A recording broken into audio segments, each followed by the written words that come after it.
नमस्कार साथियों, स्वागत है आपका आम से खास एक सफ़र में। आज हम आपको मिलाने जा रहे हैं आदरणीय श्रीवास्तव मैम से, जो कि सोहापुर हायर सेकेंडरी स्कूल में प्राचार्य है और काफ़ी सारे इनके बच्चे जो है राष्ट्रीय लेवल पर काफ़ी सारे एग्ज़ाम में काफ़ी सारे अचीवमेंट लिए हैं और आज हम आपकी मुलाकात कराने जा रहे हैं मैम से। स्वागत है मैम आपका आज के आम से खास इस सफ़र में। तो मैम, हम आपसे जानना चाह रहे थे कि आप इतने बड़े स्कूल के एक प्राचार्य है और आपने ये मतलब ये पैशन क्यों चुना कि आपको टीचिंग ही करना था? नहीं, पहले मेरा इंटरेस्ट टीचिंग में नहीं था। अच्छा। सिविल सर्विस में जाना चाहती थी, सिविल लेकिन सर्विस। मेरा पहली पोस्टिंग जब इसमें हुई व्याख्याता के रूप में। अच्छा।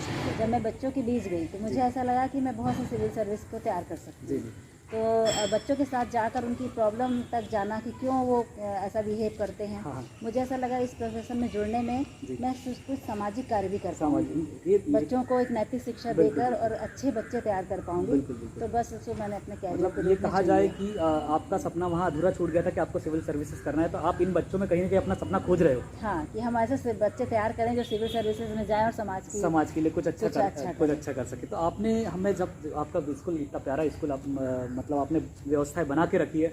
आप चूँकि जहाँ तक है कि 3 स्कूल एक साथ संभाल रही है यहाँ पर सोहापुर में, तो आप इतना सब मैनेज करती है। आप एक महिला भी है, आपको घर की जिम्मेदारी भी संभालना होता है, तो आप ये सब कैसे मैनेज कर पाते हो?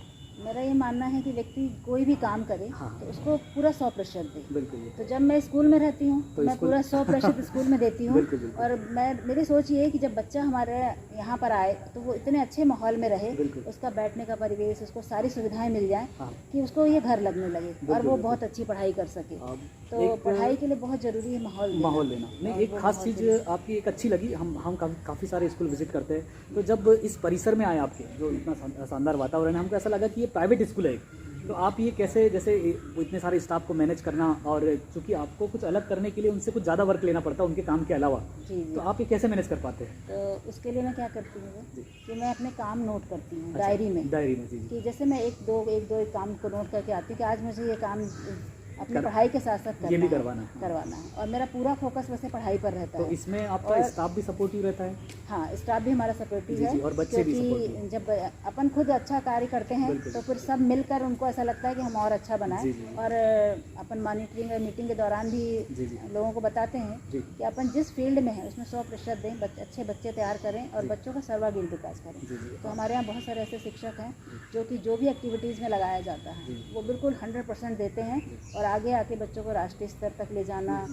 पूरे जितने भी एग्ज़ाम होते हैं हमारे यहाँ, 10वीं के बच्चों का एग्ज़ाम होता है एक NS, उसमें भी हम हर एग्ज़ाम में बच्चों को पार्टिसिपेट कराते हैं। उसमें हमारा शिक्षकों का बहुत सहयोग है, क्योंकि वो जब देखते हैं कि मैडम करवाना चाहती हैं तो वो भी पूरा देते हैं, बच्चों को आगे तक ले जाते हैं। तो मैम, आपने यहाँ आने मतलब आप यहाँ पर हो तो आपने काफ़ी सारे नवाचार किए हैं। कुछ नवाचार हमारे दर्शकों को बताना चाहेंगे जो आपने यहाँ पे बदलाव किए हैं? हाँ, नवाचार यही है कि एक तो जहाँ हम रहते हैं वहाँ परिवेश सुंदर होना चाहिए। उससे क्या होता है, हमारा मन अच्छा रहता है और हम कार्य को बहुत अच्छा। दूसरा, जैसे अभी जो हमारे बच्चे तो गए ही हैं हर क्षेत्र में, मतलब राष्ट्रीय स्तर तक खेल में भी गए हैं, स्काउट में हमारे बच्चे भोपाल तक गए हैं और काफ़ी प्राइज मतलब अचीवमेंट है। और दूसरा, अभी जब डिजिटल ये प्लेटफॉर्म शुरू हुआ तो कोविड के दौरान सबसे बड़ा चुनौती थी कि बच्चे पढ़े कैसे। तो उस समय हमने क्या किया कि एक छोटा सा प्रोजेक्टर खरीदा और उसमें हमने नवाचार किया, प्रोजेक्टर के माध्यम से क्लासेस ली। तो वो क्लासेस के माध्यम से क्या हुआ कि हमारे बच्चे बिल्कुल पढ़ाई से जुड़े रहे और वो उनको एक नयापन लगा। तो नयापन के कारण वो मतलब काफ़ी अच्छा उससे पढ़ भी सके और हमारे जिले स्तर पे भी हमको इस कार्य को लोगों ने सराहा, क्योंकि लोग डर रहे थे। लेकिन जब बच्चों को हम टीचर नहीं थे और ऐसी स्थिति थी, उस समय भी हम डिजिटल प्लेटफॉर्म पे भी पढ़ा सके प्रोजेक्टर के माध्यम से। और अभी हम अपने बड़े स्कूल में भी प्रोजेक्टर लगवा रहे हैं। काफ़ी ऐसे कुछ चुनौती आई होगी कि टीचर जो अभी आपको और आपके स्टाफ को काफ़ी सारी चुनौती आई होगी कि कोविड में उनको ऑनलाइन पढ़ाना था, क्योंकि पहले वो उससे परे थे। तो उसमें भी हमारे यहाँ शिक्षक को सिखाना है। हाँ, उनको मोबाइल पे पहले हमने प्रयोग किया। हमने मोबाइल को ऐसा उसमें रखा, इसके टेबल के ऊपर उल्टा करके, और क्लास में बोला बच्चों को पढ़ाइए। वहाँ बच्चे नहीं होते थे, ऑनलाइन क्लास चलती थी। मतलब उन्हें माना कि बच्चे बैठे हुए हैं क्योंकि उनको माहौल मिल जाए कि एक बोर्ड में टीचर पढ़ा रहा है और उसके माध्यम से हमारे कम से कम 50% बच्चे जुड़ते थे। तो उसके कारण बच्चे जुड़े रहे टीचर से। मतलब हमारा रिजल्ट भी मैं यहाँ काफ़ी टाइम विजिट किया, मतलब स्कूल में आपके रहते और आपके नहीं रहते में विजिट किया, पर यहाँ पर स्ट्रेंथ बनी रहती बराबर। स्ट्रेंथ बनी रहती है। और इस वर्ष तो हमारी स्ट्रेंथ और ज़्यादा है, बढ़ गई। हाँ, बढ़ गई है, क्योंकि सबने ये चीज़ देखा कि कोविड के दौरान जब बच्चे नहीं पढ़ रहे थे उस समय भी हमारी पूरी ऑनलाइन क्लासेस चल रही थी। बराबर बच्चों को मटेरियल मिल रहा था, पढ़ाई हो रही थी, बच्चों से क्वेश्चन किए जा रहे थे। जैसे हम निर्देश देते हैं, हमारे शिक्षक भी बहुत मेहनत करते हैं, वो भी बराबर उसमें व्हाट्सएप ग्रुप जब बने थे उसमें बराबर बच्चों से क्वेश्चन कर रहे थे कि क्या पढ़ा, देखा कि नहीं देखा। तो इस कारण ऐसा हुआ कि हमें कम से कम 100 एडमिशन मना करने पड़े, क्योंकि डेट निकल गई है करके, लेकिन बहुत एडमिशन है। हमारे पास इतना स्टाफ नहीं है जितना एडमिशन यहाँ पर आया। ये एक अपने आप में एक अचीवमेंट है। और अभी हमारा जो एक स्कूल है मिडिल का, जहाँ की अभी इतने सालों में 60 से ज़्यादा बच्चे नहीं होते थे, अभी जाके उसमें 115 बच्चे करीब हो गए हैं। 115 बच्चे, डबल स्ट्रेंथ हो गई है। जब भी मतलब आप इस हमारे आज के इस प्रोग्राम में इसलिए भी है क्योंकि आप एक साथ 3 स्कूल मैनेज कर रहे हो और आपकी स्ट्रेंथ मतलब दिन ब दिन बढ़ते जा रही है। मतलब बाकी गवर्नमेंट का सिनेरियो रहता है कि गवर्नमेंट स्कूल आजकल ऐसे हो चुके हैं कि बहुत कम स्ट्रेंथ रहती है। हाँ। पर आप मतलब खास इसलिए भी कि आपने 3 स्कूल मैनेज करने के साथ उसकी स्ट्रेंथ मैनेज कर रहे हैं। सबसे बड़ा कारण क्या है? पढ़ाई होना। पढ़ाई पे पूरा फोकस है, क्लास खाली नहीं जाते हैं, बच्चे पढ़ते हैं, तो इसलिए उसका प्रभाव जो है वो दूरगामी पेरेंट्स तक जाता है। पेरेंट्स को भी हम बराबर बुलाते हैं, बच्चों की कापियाँ दिखाना, सारे मतलब ऐसा कार्य करते हैं जो हमें बड़े इंस्टीट्यूट में मिलता है, वो सब कार्य शामिल करते हैं। तो इसमें आप जैसे बच्चों को अदर एक्टिविटी में कैसे इन्वॉल्व कर पाते हैं? पढ़ाई के साथ साथ उनको कैसे इनकरेज करते हैं? हाँ, बच्चों को क्या है, बीच बीच में छोटे छोटे प्रोग्राम कराते हैं और साथ में फिर जैसे जैसे हमें कोई निर्देश भी मिलते हैं कुछ भी, तो हम उन बच्चों को छाट के बराबर कराते हैं और फिर उनके लिए हमें मैनेज करते। जैसे हमारी अभी एक एक्टिविटी थी, जैव विविधता के बच्चे गए थे, तो उनका प्रैक्टिकल छूट रहा था, तो हमने उनका प्रैक्टिकल को आगे किया। मतलब इस टाइप का मैनेज करते हैं कि आसानी से हो जाता है। हाँ, उसको मैनेज करते हैं कि जिससे हमारे बच्चे हर क्षेत्र में चले जाएं, क्योंकि इतने सारे बच्चों को लेके अपन सबको तो नहीं कर सकते, लेकिन जो एक्टिव बच्चे हैं उनको, हाँ, जिस क्षेत्र में हैं जिनकी इच्छा है उनको सपोर्ट करते चलो तो शायद उनको मंजिल मिल भी जाती है। और आपके यहाँ से कुछ बच्चों को अचीवमेंट मिले भी है, शायद सुपर 100 में कुछ बच्चे, सुपर 100 में भी मिली है। पिछले साल भी एक बच्ची का हुआ था, इस साल 3 बच्ची का हुआ है। हमारे यहाँ की एक बच्ची का नीट में हुआ है बिना कोचिंग के। ये 2015 में आकांक्षा नाम की बच्ची का नीट में हुआ है, जबकि उसने कोचिंग कहीं नहीं करी। और हमारे यहाँ का एक अचीवमेंट ये है कि हमारे यहाँ हर साल बच्चे 90 से ऊपर 5 कम से कम बच्चे आते हैं, 90% से ऊपर। उन बच्चों को हम अलग से मोटिवेट करते हैं, जो अच्छे बच्चों का ग्रुप छांट के, तो वो और बच्चों को बताते हैं कि पढ़ना कैसे है, कैसे स्ट्रेस फ्री रहना है, कैसे पढ़ना है। शायद इसी चीज़ का बहुत बड़ा ये कहा जाए कि आप जैसे जिस हिसाब से आपसे मिलते हैं और आपको देखते हैं, तो आप जैसे 3 स्कूलों को एक साथ मैनेज कर रहे हैं, तो आप बिल्कुल महिलाओं वाली उस सीट पर डिजर्व कर रहे हैं जो एक माँ अपने घर में मैनेजमेंट करती है। आप अपने घर में भी कर रहे हो, यहाँ भी कर रहे हो, और बहुत शानदार तरीके से करते जा रहे हो, और उसका परिणाम हमको देखने को मिल रहा है कि स्कूल में स्ट्रेंथ बढ़ते जा रही है। मतलब ये तो कहीं ना कहीं इंडिकेशन गवर्नमेंट तक भी जाता होगा कि हाँ, स्कूल की स्ट्रेंथ दिन ब दिन बढ़ते जा रही है। तो आपको भी कहीं ना कहीं से, और इसीलिए क्या किया गया है कि यहाँ पे 3 स्कूलों को मिलाने के पीछे वही कारण था कि यदि एक साथ कर देंगे तो बहुत अच्छा सेटअप बन सकता है। और मिल भी रहा है उसका रिस्पांस कि अच्छा बच्चे बढ़ रहे हैं और बच्चे रेगुलर आते हैं। बड़ी बात नहीं कि गवर्नमेंट स्कूल में बच्चे रेगुलर आते हैं, और यहाँ एक मैनर्स भी एक क्योंकि यहाँ पर अनुशासन मेंटेन हो रहा है इसलिए। तो आपने जो लगभग आपका जो आप बहुत कम समय में शायद टीचिंग फील्ड में आ गए थे, क्या मतलब आपका सोच क्या थी, या फिर कैसे आप यहाँ तक पहुँच पाए? नहीं, यहाँ आपकी जर्नी क्या थी जो आप बहुत जल्दी यहाँ तक पहुँच पाए? जर्नी ये थी कि मैं जब मतलब इसमें आई तो मैंने एमएससी बहुत कम एज में किया। 19 साल में मेरा एमएससी हो गया था। 1 साल, हाँ, 1 साल मैंने कंप्यूटर कोर्स किया। तो कंप्यूटर कोर्स करते करते ही मेरी जॉब लग गई। तो जॉब लगने के बाद मैंने इसको ज्वाइन किया और लेक्चररशिप से मैंने ज्वाइन किया, और फिर मैं प्रिंसिपल हो गई। प्रिंसिपल होने के बाद फिर ये हमारा कार्य क्षेत्र और धीरे धीरे बढ़ता गया।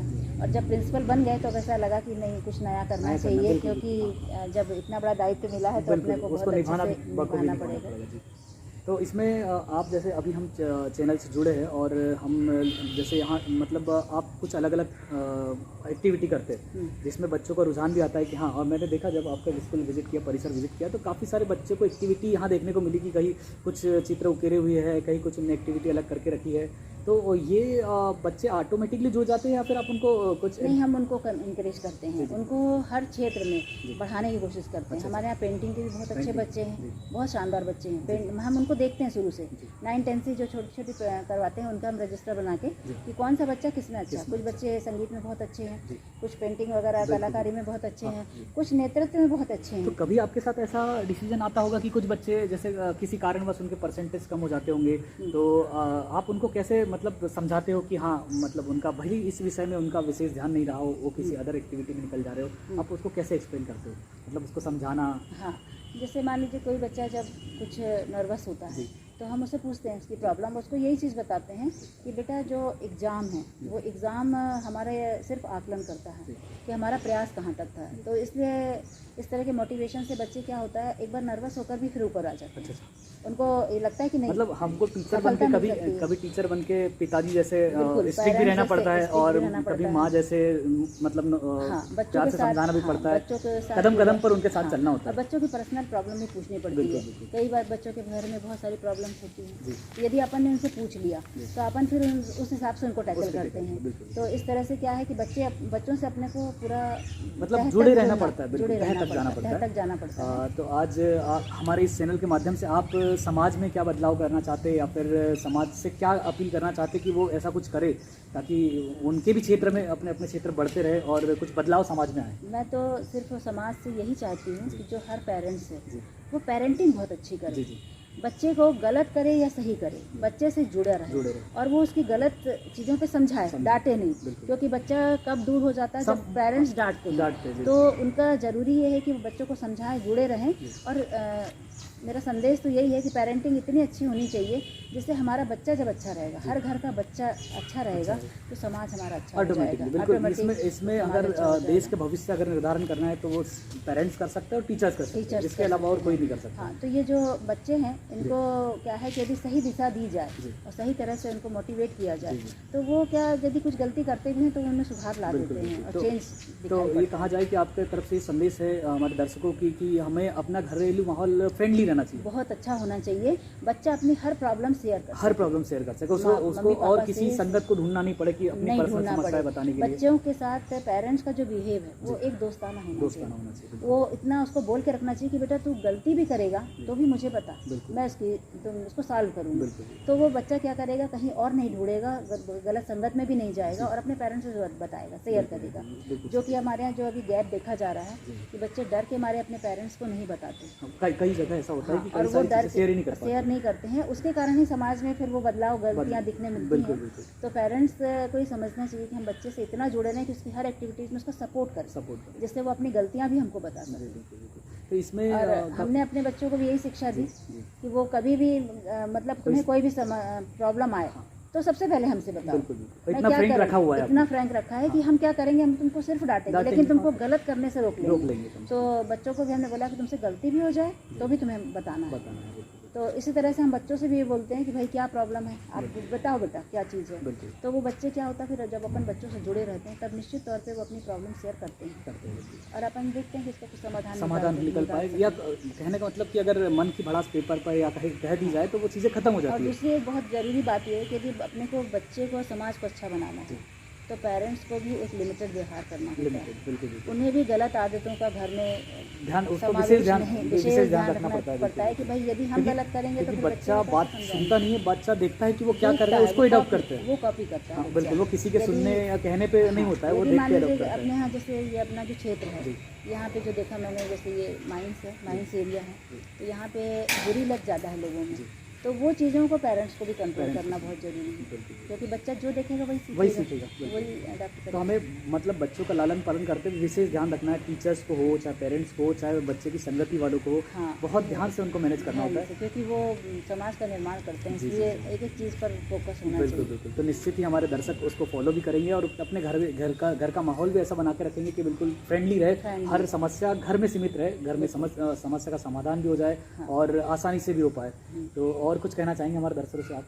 मैं एक चीज़ और कहना चाहूँगी, जैसे मैं स्कूल में कुछ पेरेंट्स बच्चों पर सब्जेक्ट पर जोर डालते हैं कि तुम यही विषय लो। हाँ, बिल्कुल। तो पेरेंट्स से मैं ये कहना चाहूँगी कि बच्चे की रुचि पूछिए, आप बार बार पूछिए और उसको रुचि के क्षेत्र में जाने दीजिए। जैसे मान लीजिए आज यदि सचिन तेंदुलकर की मम्मी पापा ने उससे बोला होता कि नहीं तुम पढ़ना ही है तो आज वो गेम्स में नहीं जा पाते या वो अचीवमेंट नहीं कर पाते। तो उसकी जो रुचि है उस क्षेत्र में उसे जाना चाहिए, सब मतलब कुल मिलाकर उनका सपोर्ट करना चाहिए और उसकी रुचि पूरी जानना भी चाहिए और उसको आगे बढ़ने में प्रेरित करना चाहिए। जरूरी नहीं कि हर बच्चा पढ़ाई में ही आगे निकल जाए, जी। उसकी दूसरी रुचि हो सकती है, उसमें वो कुछ उसमें भी मतलब हो सकता है कुछ अच्छा कर पाए उसमें, अच्छा कर पाए, बेस्ट, क्योंकि जो रुचि का क्षेत्र होता है उसमें ही वो उसमें ही आगे निकल बिल्कुल, पाता है। जी जी, बहुत बहुत धन्यवाद मैडम आज का आपने समय देने के लिए, बहुत बहुत